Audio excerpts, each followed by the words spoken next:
Teachers at Reddit, what's the saddest thing you've ever found out about a student? That the reason that my grade 12 student was falling asleep during math class was because he was working 40 hours a week to pay his parents' bills. I saw his pay stub. He was a great kid too. When I taught 2nd grade, I had a student who walked kind of funny. It took me about a week to realize that it was because his shoes were too small. I got him some new shoes at Kmart because kid shoes are cheap. I told him it was so he would be able to run really fast in gym class. I found out he was living with his grandma because his dad was in prison for killing his mom. I started buying him clothes after that. At the end of the school year, I was packing up some boxes and one of them said snacks. The boy looked at me with great big eyes and asked if I really had snakes in the box. I cried over the fact that I promoted a kid to 3rd grade who really couldn't read. I had a student who lived at the homeless shelter. She was an A student. Super nice kid. And had a baby. Her mom came into the shelter drunk and got them all kicked out. Another student, also an A student and just the nicest person, told us that she couldn't go to her senior prom because her mom couldn't pay the electric bill. So all of her money that she worked for had to go to paying bills instead of a dress. The teachers pitched in and helped her go. Because if anyone deserved a nice prom, it was her. I had a very smart kid failing my class because he wasn't turning in any homework. When I asked him why, he told me he lived in a hotel room with 12 other people. There wasn't space. And it was too loud for him to focus. Open bracket. My mom is a public school teacher. She has told me some super sad stories about her students. At least 3 a year. One kid had some disease where he had really brittle bones. He was in a wheelchair. She said it would break her heart because he would say that he just wanted to be a normal boy. To run and play like the other boys. She has a little girl in her class this year. Her mother was a drug addict. Her father was trying to break the mom of her addiction by, I guess, locking her up in a room. While the drug dealer showed up to get his money, the dad answered the door. Him and the dealer started arguing. He shot her dad while the little girl was holding his hand. It seems like every year she has super sad stories. I found out she was used as a human shield when her father was arrested for murdering her mother. 7 years old. Dear God. Done with this thread. And humanity. 7th grade student lost an older brother to a drive-by. After a few months, I was told they had lost 2 other siblings the same way a few years earlier in elementary school. 3 years down the line, and his name was in the local newspaper for killing an 11th grade boy for his gang. That year I had the 11th grade boy's little sister in my class. I had a student, 16, who would stay after school with me on Fridays and offer to help out in my classroom. She wasn't a particularly good student and didn't seem to like me. So I never understood why she stuck around. The following school year, her mother got arrested for prostituting her 3 daughters, including this student. I wish she had said something, or I had thought to ask questions. Not a teacher. But when I was in the 8th grade, we had a little buddy in kindergarten where we accompanied them to church. It was a Catholic school, and also did activities with them. I got this little blonde hair kid with glasses named Jase, and he was quite the handful. Didn't really seem to get along with the other kids and was always acting out. At first he was tough to try and keep in line, especially at church. But after a while he seemed to take a real liking to me and started listening. We started getting along great and had a lot of fun drawing and coloring together. One day I got to meet his mom before school started. She handed me a present. It was the latest Harry Potter book, and thanked me for being such a great buddy to Jesse. Apparently his dad left them and he took it really hard, which was why he was always acting out.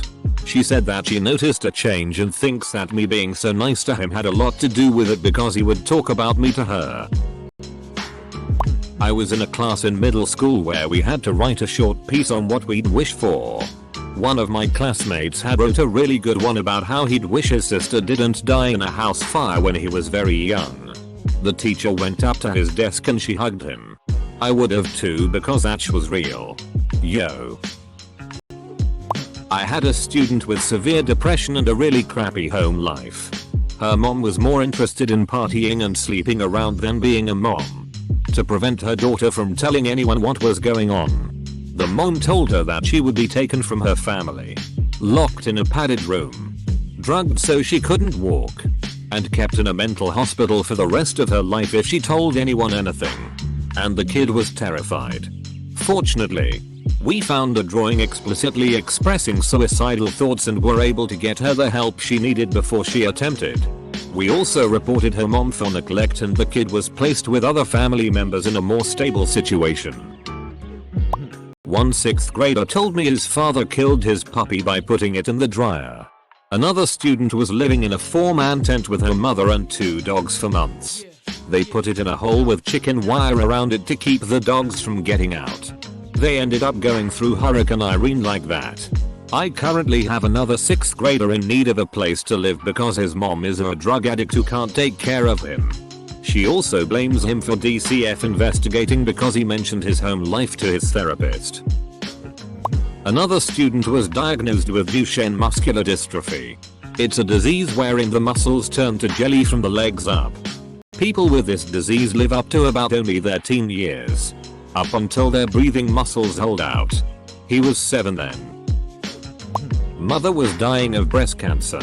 All she wanted to do was make it to her son's graduation. She didn't make it. Just want to say thank you to the teachers here.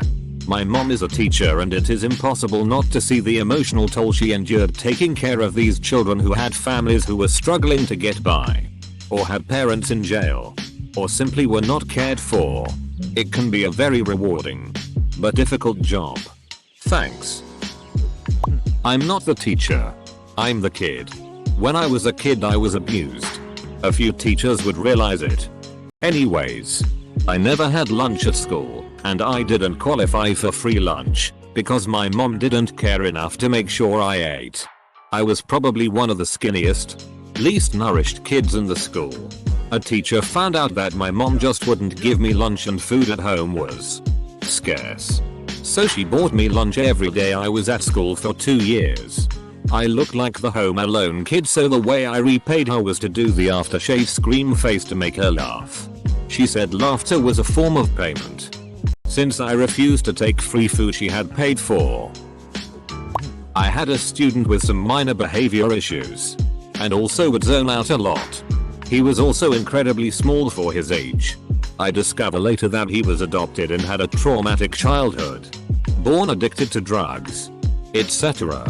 because of his trauma and behavior issues. He was on large doses of ADHD medicine and medicine for seizures. This medicine turned him into a zombie. Few years ago my uncle was off in Iraq with the army. His wife ran off with some drug addict boyfriend, leaving my uncle's teen stepdaughter to watch her 3 siblings, while working to help pay bills. She did a fabulous job. Somehow through all that she discovered that she has about a dozen other half-sibling by her biological dad. She has since tracked them all down, started relationships with them. She has gained legal custody of at least 3 of them to get them out of the foster system. She's currently a MGR at a fast food taco place and is incredible at life. Finally she is at a place where she is going to start college. She's about 24 now and study to be a social worker. I don't have many heroes, but she's top of the list. At my first teaching job I used to give students a 1-page assignment to tell me about themselves and why they were taking the program. One student wrote that he was conceived when his dad came home drunk one night and raped his mom. When he was older, about 9 I think, he was walking to the store with his uncle and his uncle was shot in a drive-by. He held his uncle and watched him die. I stopped giving that assignment afterwards. I can't remember what I replaced it with though. In spite of his challenges in life the student did really well. One of my students got diagnosed with stage 4 neuroblastoma cancer at the age of 5. Through his bones and all. His mother was a single mother and he is the only child. After a year and a half of heavy chemotherapy and non-stop hospital stays he is finally cancer free. Still going for radiation every couple weeks or so. Whenever I'm feeling down about the little things, I think of what this 5-year-old boy and his mother had been through and are still going through. Also, had a student's father die of a sudden and unexpected heart attack. Student was in class next day. Pulled him over and checked in. He said home is too sad. I just need normal today. Double quote. I had a student who was constantly falling asleep in class. I found out it's because he woke up at 3 AM every morning to work in the sugarcane fields. I had another student who was late to school pretty consistently because it was his responsibility to draw water for the whole family for the day before leaving for school. Indonesia. Man. Homeless. Only meals were from school food. Didn't know how to shower properly at the age of 14. Not much clothes. Stroke. So a whole bunch of the school's staff helped the student and his siblings out. Thank you. Just thank you.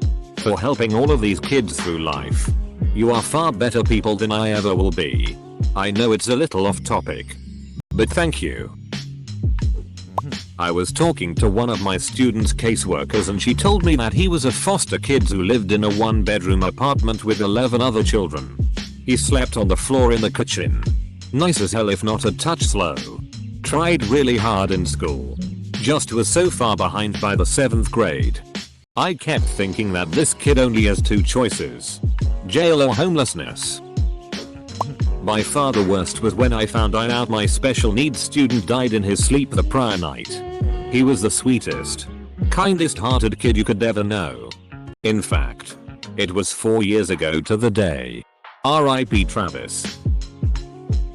As a vice principal, going to juvenile court to testify on behalf of a high school student that I thought had been given short shrift by the school police officer's investigation.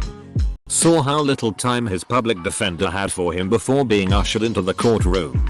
The DA essentially dismissed my information despite the fact that he had earlier told me, "Whoa, we don't get very many vice principals in here for the defense." Without hearing me out. The kid was sentenced to months of weekends in juve for which his parents could not afford to pay. When the kid was killed in a head-on crash 2 years later. At the age of 19. I just about lost it. He could not catch a break. My wife is a teacher. And she told me the story of a kid in her class that smothered his infant sister in her sleep so she would stop crying. The kid was special needs so no one did anything about and cops didn't even arrest him. Then the kid said he didn't want a sister anyway. A parent made a slideshow and presented it to the teachers about how her child was evil and a list of reasons he should be in care. He was a sweetheart. As far as I know. Still in her care. I teach ESL overseas in Japan. I did one-on-one speech tests with my students and had one student who lived in America. Her English was good, better than the Japanese teachers of English I work with. But she never talk in class. I asked her why she didn't work on her English in class. She said she didn't want the other kids to make fun of her for speaking English. Not quite sad in the way other stories on here go. But I never realized the extent bullying can take.